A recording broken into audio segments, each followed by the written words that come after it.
கர்நாடகத்தின் தொகலு கொம்பே ஆட்ட பாணியில் பஞ்சதந்திர கதைகள்.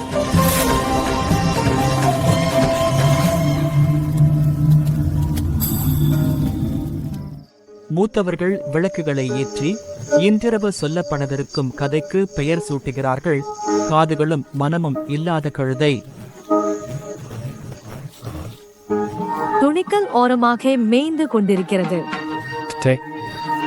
மோசமானது அல்ல, குணம் நம்பிக்கையுடன் எளிதாக புகழப்படும் உடம்பு குண்டான கழுதை.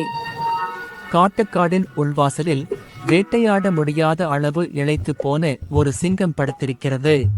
எனக்கு விரைவாக வேட்டை கொட்டி ஒன்றை கொண்டு வா.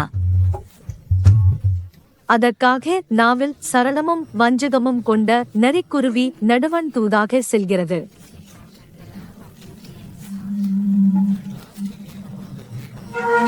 நண்பா, அருகிலேயே பசுமையாக அள்ளி நிற்கும் மேய்ச்சல் தரும் புல் நிலம் உன்னை காத்திருக்கிறது. வேலையில்லாமல் பசும்புல் கிடைக்குமா? சரி, வழியை காட்டு. அந்த புகழ்ச்சி பேச்சை நம்பிய கழுதை நரிக்குருவியை பின்தொடர்கிறது.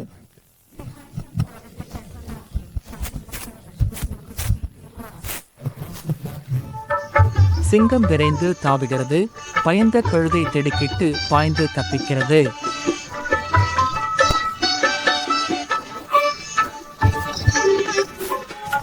அஞ்சியும் உயிர் தப்பியவனாய் நடுங்கிக் கொண்டே பாதுகாப்பான இடத்திற்கு திரும்பி ஓடுகிறது கழுதை.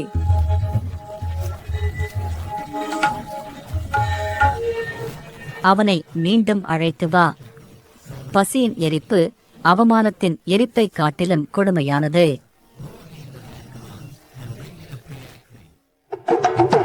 அது வெறும் ஒரு முயல் புல்வெளியில் பாய்ந்ததுதான். முயலா? அப்படி என்றால் நான் அப்போது எதையும் பயந்ததில்லை. எளிதாக கிடைக்கும் புல் மீது பேராசை கொண்டு கழுதை மீண்டும் ஆபத்தின் வழியிலே திரும்புகிறது.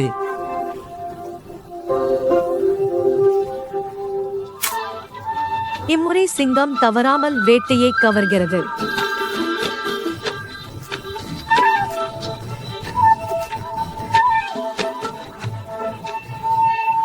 முதலில் நான் குளித்து வருகிறேன். என் உணவை கண்காணித்து காப்பாற்று.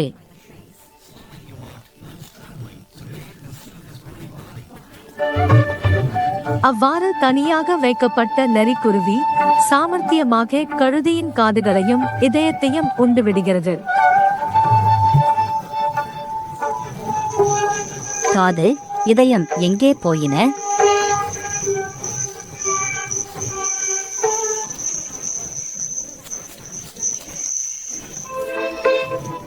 அவனுக்கு காதுகளோ இதயமோ இருந்திருந்தால் 2 முறை ஆபத்துக்குள் திரும்பியிருப்பானா?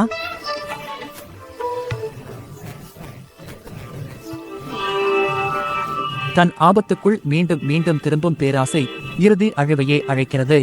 புகழ்ச்சி சொல்லும் வஞ்சகன் லாபம் காண்கிறான். முட்டாள் முழுதாக விழுங்கப்படுகிறான். பேராசை திரும்பி திரும்பி வந்து தன்னையே